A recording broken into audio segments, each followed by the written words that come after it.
Alunos e alunas do segundo ano do ensino médio da Rede Estadual de Minas Gerais. Eu sou Eleonora Azevedo, professora de matemática e estou em parceria com a Escola Online, ajudando a solucionar as atividades do PET, do Programa de Estudo Tutorado do Estado de Minas Gerais. A gente vai falar nesse vídeo sobre a semana 4, o volume 3, fala da probabilidade. Assim como todo o volume 3 falou de probabilidade, o volume 2 falou de análise combinatória, a gente vem encerrando esse assunto. Tem muita questão boa, tem muita coisa boa do Enem. Se você está se preparando para o Enem, se você pensa em fazer o Enem, ou está se preparando para alguma outra prova, esse PET está bem legal. Se você ainda não está inscrito na Escola Online, não deixe de se inscrever no nosso canal. Se inscreva também no meu canal, professora Eleonora Azevedo, e nos acompanhe nas redes sociais. A gente começa já já.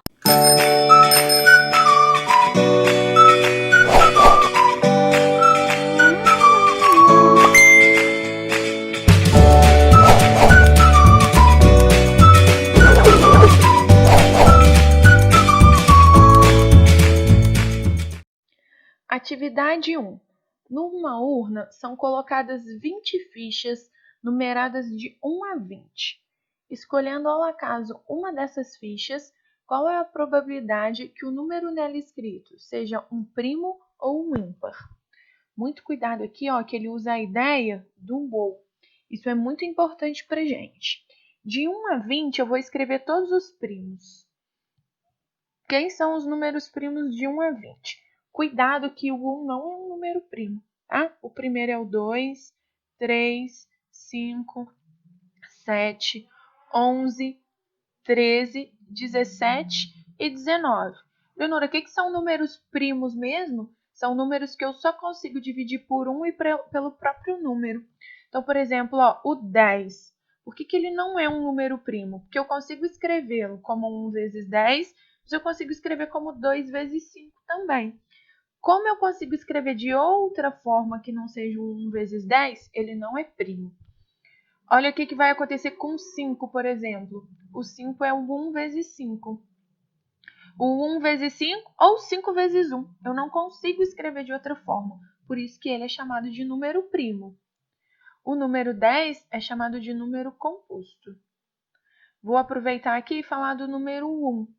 O 1 eu só consigo escrever assim, como 1 vezes 1. Aí você, então ele é primo. Ele tem ali, só consigo dividir por 1 e por ele mesmo. Mas a definição exatinha é essa aqui, Um número é primo quando tem apenas 2 divisores, o 1 e o próprio número. O 5 tem 2 divisores, o 1 e o 5. O 10 tem mais de 2 divisores, o 1, 2, o 5 e o 10. O 1 ele só tem um divisor. Então, ele não é um número primo e ele não é um número composto. Tá? Isso aqui é uma curiosidade.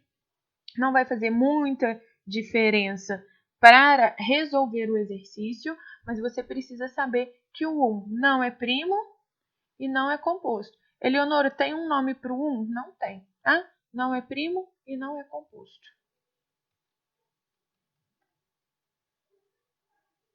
Não tem uma definição para ele. Curiosidade. Então, voltando agora para o exercício. Ou seja, eu tenho 1, 2, 3, 4, 5, 6, 7, 8 números primos de 1 a 20. Essa vai ser a minha ideia. Número ímpar de 1 a 20, a gente sempre tem a metade quando é sequência, porque é um par, um ímpar. Vou escrever aqui 1, 3, 5, 7, 9, 11, 13, 15, 17 e 19. Então, no total aqui, eu tenho 10 números ímpares. A probabilidade, vou apertar e vou fazer aqui, A probabilidade de eu tirar um número primo é 8, tenho 8 possibilidades, num total de 20. A probabilidade de eu tirar um número ímpar é 10 em 20. Quando a gente está falando do ou, a gente vai somar essas probabilidades. A minha probabilidade mesmo vai ser 8 em 20 mais 10 em 20. O ou lembra daquela ideia que é a ideia da soma. Porém, a gente tem que tomar um cuidado porque tem uma pegadinha aqui. Observa que esses números aqui, são repetidos. Como assim? Eles são primos e ímpares.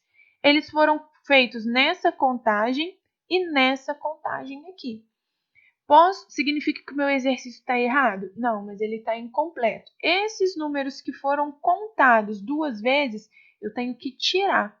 Quantos são? Ó, de 3 até o 19. 1, 2, 3, 4, 5, 6, 7. Só o 2 que é par e é primo. Então, a gente vai tirar aqui, ó, 7 números num total de 20 estão repetidos. E aí, você vai fazer a conta agora, ó. 8 mais 10, 18, menos 7, 11 em 20. Essa é a minha probabilidade. Puxa uma setinha aí para você lembrar mesmo. Eles são repetidos, eles não podem ser contados 2 vezes. Esses daqui são os primos, esses daqui são os ímpares. Mas a gente tem os repetidos. Os repetidos aqui a gente tem que tirar, senão a gente não está sendo fiel à nossa contagem ali. Então, é uma boa questão para a gente treinar isso. A questão número 2, ele mistura a ideia de conjuntos, que é um assunto que geralmente a gente estuda no primeiro ano do ensino médio. Vamos ver aqui, ó. Numa escola, foi realizada uma pesquisa sobre a preferência de seus alunos em relação aos esportes, futebol e voleibol, para a realização de torneios. Ao final da pesquisa, os dados coletados foram organizados de acordo com a tabela a seguir. Então, ó, número de alunos que preferem futebol, 275. Número de alunos que preferem vôlei, 210. Alunos que não preferem nenhuma das duas opções, 84. Com incentivo pela participação na pesquisa, a escola dará um prêmio a um dentre os 420 alunos que responderam à enquete. Para isso, o aluno será sorteado ao acaso. Qual é a probabilidade de que o aluno sorteado tenha optado por ambos os esportes, tenha optado apenas por vôlei? Olha qual que vai ser a ideia aqui. Ele deu essa possibilidade, os alunos podem escolher futebol, vôlei, mas ele não fala que ele tinha que escolher um dos dois. Tem uma galera ali que gosta dos dois, que tanto faz se é futebol ou vôlei, tá valendo. Quando isso acontece, ó, a gente vai montar um conjuntinho. E ele deu o total. Toda vez que eu tiver a noção de conjuntos, eu vou fazer aqui o diagrama, que é a maneira mais fácil que tem para a gente resolver esses conjuntos. E aí ele deu a minha opção, quem gosta de futebol, quem gosta de vôlei. E aí, muito cuidado, ele deu o total, eu gosto de colocar o total aqui em cima, para eu lembrar dele, 420, e falou que 84 não quer nenhum dos dois. Então, esse 84 está fora ali do futebol e do vôlei. A ideia de conjuntos é a gente sempre começar pela interseção. O que é a interseção? Quem gosta dos dois esportes. Mas ele não deu essa afirmativa para a gente, então eu vou ter que chamar de X. Voltando lá no quadro, ó, ele fala que 275 preferem futebol. Se 275 preferem futebol, futebol é esse conjuntinho todo, é a bolinha toda. Eu já tenho X, eu vou ter que colocar 275 menos X. As pessoas que preferem vôlei são 210. Então, eu vou colocar aqui 210 pessoas preferem vôlei. Opa, mas eu vou fazer o 210 menos X. Aqui também, o 275 menos X. É sempre importante a gente fazer isso, porque 210 é o conjunto todo do vôlei. Se já tinha X, eu tenho que tirar essa repetição, senão vai ultrapassar o 210. Mesma coisa para o futebol. Como que a gente faz aqui agora? Ó, soma tudo. Todo mundo que gosta de futebol, todo mundo que gosta dos dois, todo mundo que gosta de vôlei, todo mundo que não gosta de nada, tem que fechar o total de alunos, que é 420. Dá para simplificar o x aqui? Eu já tinha feito essas continhas, a gente vai chegar que o x vale 149. Vamos entender isso agora lá no desenho, ó. Tem 149 alunos que tanto faz, gostam tanto de vôlei quanto de futebol. Vou fazer essa conta aqui agora, ó, 275 menos x. É 275 menos o 149, que deu 126. O que significa esses 126 alunos? Eles gostam só de futebol. 275 gosta só de futebol ou gosta de futebol com vôlei? Os 126 aqui gostam só de futebol. Vou fazer a mesma coisa aqui, ó. 210 menos 149 dá 61. 61 pessoas gostam somente de vôlei. Faz aí na calculadora, ó, 126 mais 149 mais 61 mais 84, você vai ver que fecha o 420. Pode conferir essa continha. E agora, muito cuidado, ó, que na letra A ele fala assim: qual a probabilidade que o aluno sorteado tenha optado por ambos os esportes? Quem escolheu os dois esportes é o X. Então, na letra A, quem que é a minha probabilidade? Ó, 149, quem escolheu os dois, em relação probabilidade sempre total, para 420. Aqui eu acho que nem fica legal simplificar, tá? Não dá para simplificar, pode deixar desse jeitinho mesmo. E na letra B, ele falou quem escolheu apenas vôlei. Apenas vôlei, ó, é essa galera aqui, o 61. Opa, apenas vôlei é essa galera aqui, 61 pessoas. Quantas pessoas gostam de vôlei? 210. Mas quem escolheu só o vôlei, não quer futebol? 61. Então, a probabilidade aqui vai ser 61 em 420. E aí a gente finaliza essa questão. Atividade 3, uma questãozinha do Enem. Para analisar o desempenho de um método diagnóstico, realizam-se estudos em uma população contendo pacientes sadios e doentes. 4 situações distintas podem acontecer nesse contexto de teste. Primeiro, o paciente tem a doença e o resultado é positivo. Segundo, o paciente tem a doença e o resultado do teste é negativo. Terceiro, o paciente não tem a doença, mas o resultado dá positivo. E o paciente não tem a doença e o resultado dá negativo. O índice de desempenho para avaliação de um teste diagnóstico é a sensibilidade, definida como a probabilidade de o resultado do teste ser positivo se o paciente estiver com a doença. O quadro abaixo refere-se a um teste diagnóstico para a doença A, aplicado em uma amostra composta por 200 indivíduos. Conforme o quadro do teste proposto, a sensibilidade dele é. Vamos entender primeiro o que significa isso? Ele está falando aqui, ó, um método diagnóstico para fazer um teste. Eu vou inventar aqui, tá? Uma doença. Então, ele chamou ali de doença A. O que ele está falando é que quando ele vai fazer um teste, pode acontecer várias coisas. O ideal é que o teste dê o resultado correto, obviamente, né? Mas quando o teste está sendo testado ainda, quando ele ainda está sendo avaliado, o que vai acontecer? Pode acontecer a situação ideal, ó, o paciente tem a doença e o resultado dá certo, fala que tem a doença, ou o paciente não tem a doença e o resultado dá negativo. Esse seria o certo. Fiz o exame, se eu tenho a doença, mostra. Se eu não tenho a doença, fala que eu não tenho. Esse é o óbvio, esse é o correto, né? Mas como eles ainda estão testando, vendo se o exame realmente funciona, pode acontecer esses problemas, ó, do paciente ter a doença, mas o exame falar que ele não tem, ou ao contrário, ele não tem e o exame fala que tem. Pode acontecer? Pode. Deve acontecer? Não. Mas é isso que ele está explicando. É um método de diagnóstico. Eles estão testando ainda, vendo se ele realmente funciona. Então, eles consideram essas 4 possibilidades. Então, essa é a primeira coisa que a gente precisa entender. Depois ele fala assim, ó, o índice de desempenho para avaliação de um teste diagnóstico é a sensibilidade, definida como a probabilidade de o resultado do teste ser positivo se o paciente estiver com a doença. Então, vamos supor que eles inventaram um exame e estão fazendo testes aí para ver se realmente dá certo, se esse exame dá certinho. Qual que seria a ideia? Como que a gente vai ver se o exame é bom ou ruim? Se o exame é confiável ou não? Aí ele explica aqui, ó, é a probabilidade do resultado dar positivo se o paciente estiver com a doença. Você já vai entender isso aqui no resultado. E aí ele colocou uma tabelinha aqui pra gente, agora que a gente vai entender ela.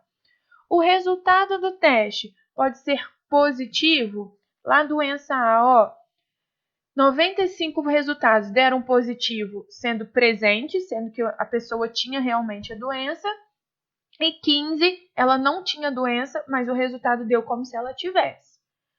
Aqui, em 5 pessoas, ela tinha a doença, mas o resultado deu negativo, e Em 85 pessoas não tinham a doença e realmente falou que não tinha. Ele colocou essas informações aqui pra gente, ele resumiu nesse quadro. Só que agora ele vem com uma pegadinha aqui na minha probabilidade, ó.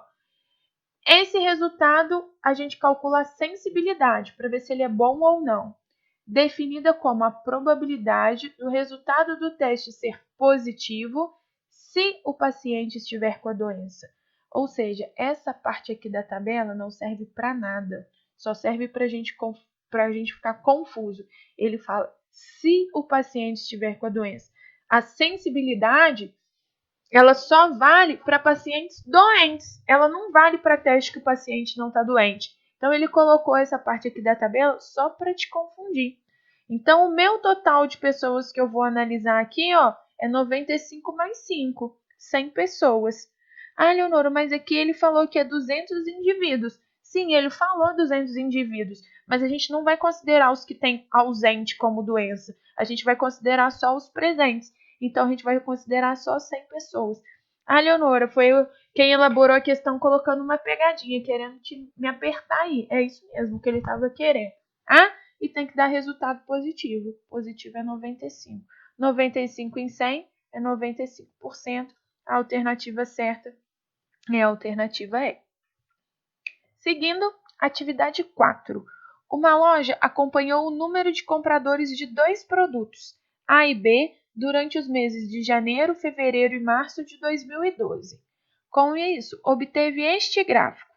A loja sorteará um brinde entre os compradores do produto A e outro brinde entre os compradores do produto B. Qual a probabilidade que os dois sorteados tenham feito suas compras em fevereiro de 2012? Então, ó, cuidado aqui com as informações. Ela vai dar um brinde para quem comprou o produto A e outro brinde para quem comprou o produto B.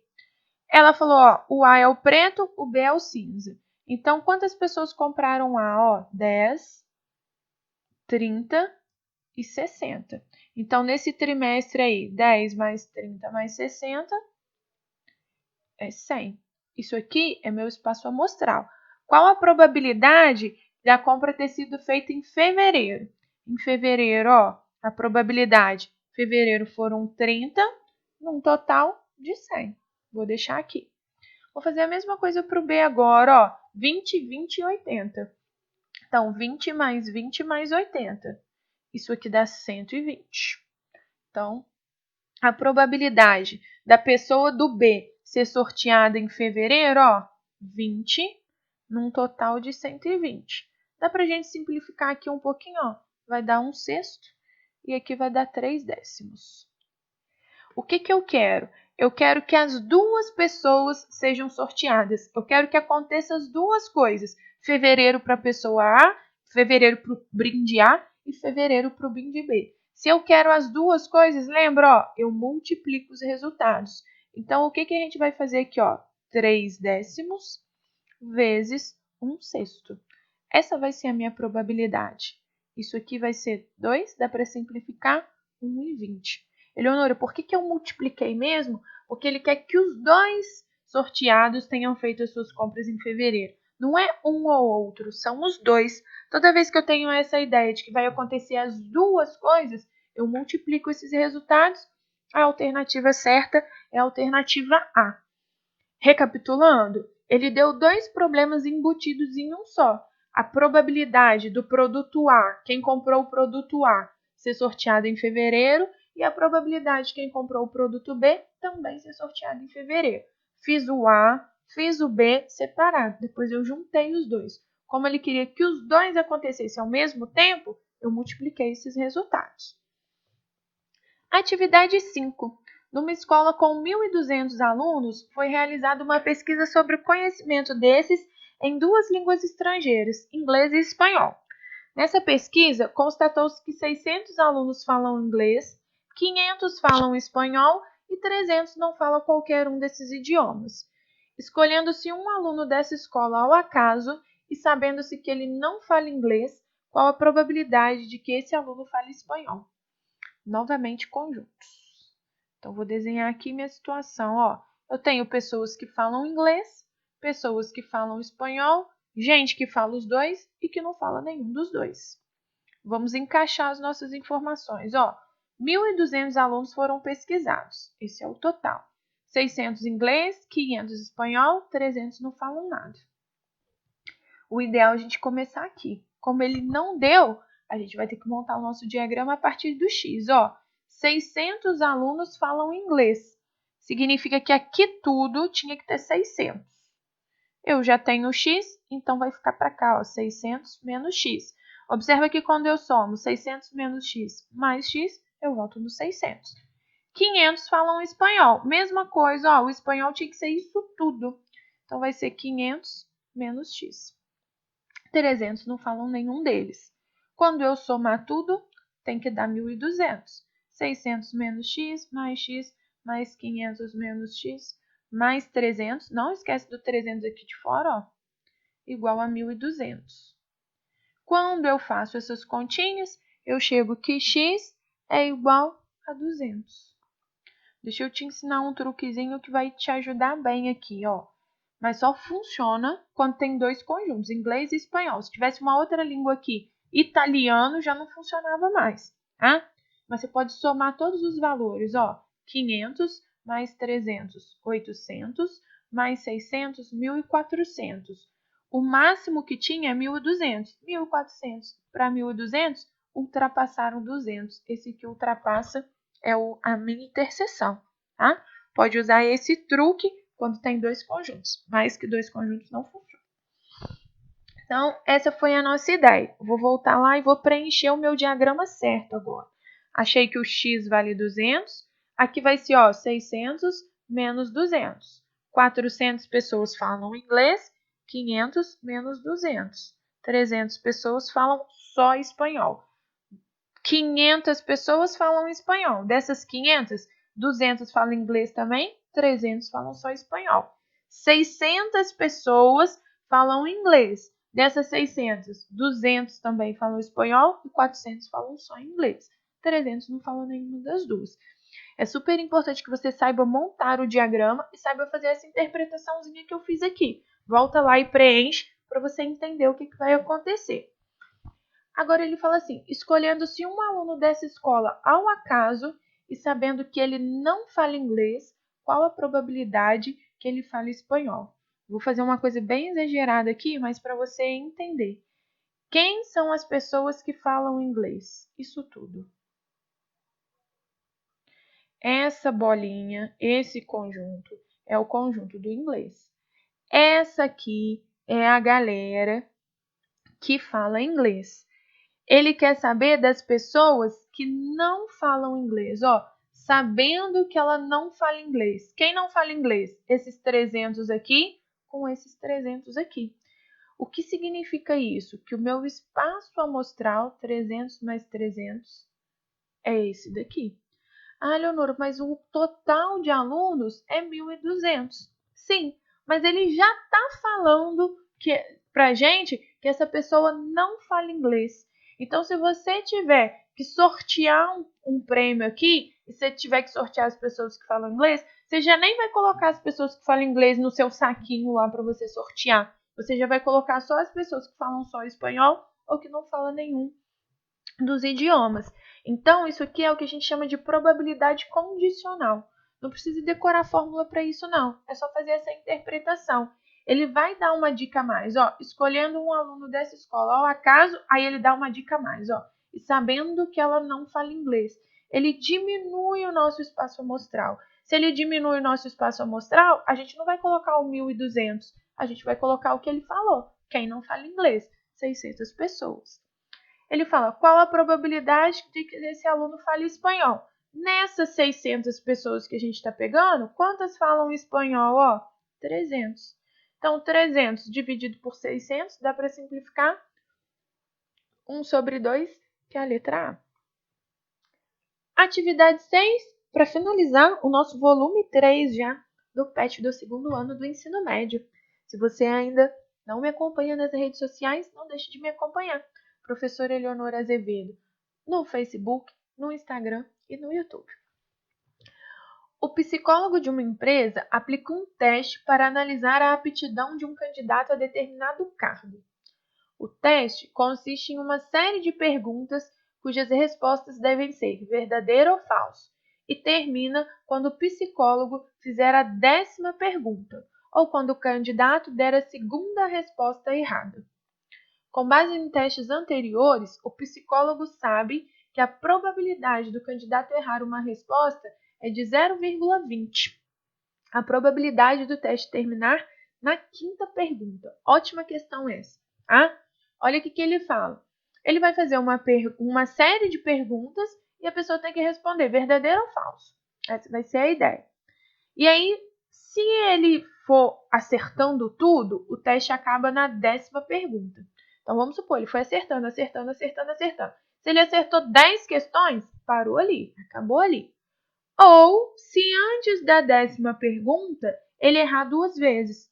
Então, vamos supor, eu acertei a primeira, errei a segunda, acertei a terceira, errei a segunda. Acaba aqui, com 4 perguntas. É isso que ele está falando pra gente. Só que agora ele quer saber a probabilidade de terminar na 5ª pergunta. Vê se você concorda comigo. Para ele terminar na 5ª pergunta, vai ser isso aqui, ó. Ele acertou a primeira, a segunda, a terceira. Errou a 4ª e a 5ª. Isso é uma possibilidade. Por quê? Porque se ele tiver 2 erradas antes aqui, vai acabar antes. Observa o seguinte, então. Vê se você concorda comigo. A 5ª pergunta, de qualquer maneira, ela tem que estar errada. Agora, esse erro aqui, ele pode estar aqui no 4º lugar, no 3º, no 2º ou no 1º, que não vai fazer diferença. Então, eu vou escrever todas as possibilidades, ó. Ele não fala que tem que ser 2 perguntas seguidas, errar 2 vezes seguidas. Ele fala a segunda resposta errada, independente da ordem. Então, aqui ele errou 2 e vai terminar na 5ª. Vou fazer mais uma possibilidade aqui, ó. Ele pode ter errado a segunda, ou ele pode ter errado a primeira, acertado a segunda, a terceira e a 4ª, e errado a 5ª. Isso aqui são todas as possibilidades que pode acontecer pra gente, tá? Então, isso daqui é um conjunto de possibilidades. Tem 1, 2, 3, 4 formas dele parar ali na 5ª pergunta. Agora, vamos calcular isso. Ele falou assim que a probabilidade dele errar é de 0,20. Pode tirar esse zero aqui que não faz diferença pra gente, não. 0,2. Essa é a probabilidade dele errar. Como ou ele erra ou ele acerta, a probabilidade dele acertar, ó, é 0,8.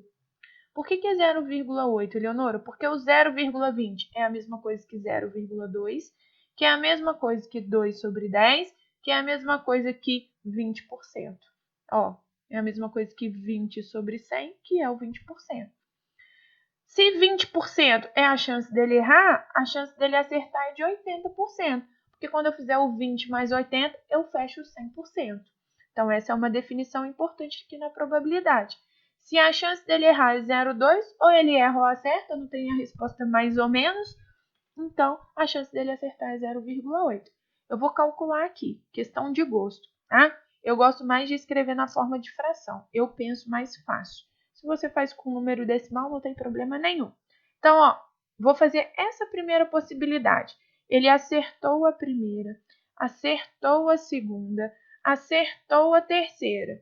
A 4ª ele erra e a 5ª ele erra. Então, essa daqui é uma possibilidade. Eu já tinha feito essa continha, ó. 8 vezes 8 vezes 8 vezes 2 vezes 2 dá 2048.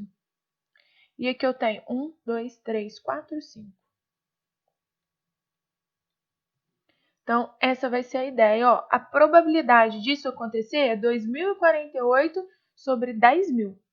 Porém, isso vai acontecer 4 vezes. Essa daqui foi só a primeira. Pode aparecer a segunda, a terceira ou a 4ª. Não precisa fazer 4 vezes. Você pode fazer esse resultado aqui, ó, vezes 4. Deixa eu só corrigir a minha anotação aqui, então, para a gente fazer isso aqui, porque você não pode acrescentar 1 vezes 4 ali do nada, não. Então, fiz uma setinha para indicar que é isso que a gente está fazendo, vezes 4. Quando eu faço o 2048 vezes 4, eu chego em 8.192 dividido 1, 2, 3, 4, 5. Corrige aqui para mim, gente, coloquei só 4 zeros. Na verdade, é 100.000. Então, 100.000. Essa vai ser minha probabilidade. 8.192 sobre 100.000. Está em números decimais. 1, 2, 3, 4, 5 zeros. Significa que eu tenho que ter 5 casas depois da vírgula. Isso é a mesma coisa que 0,08192. Aí eu tenho 1, 2, 3, 4, 5 casas depois da vírgula.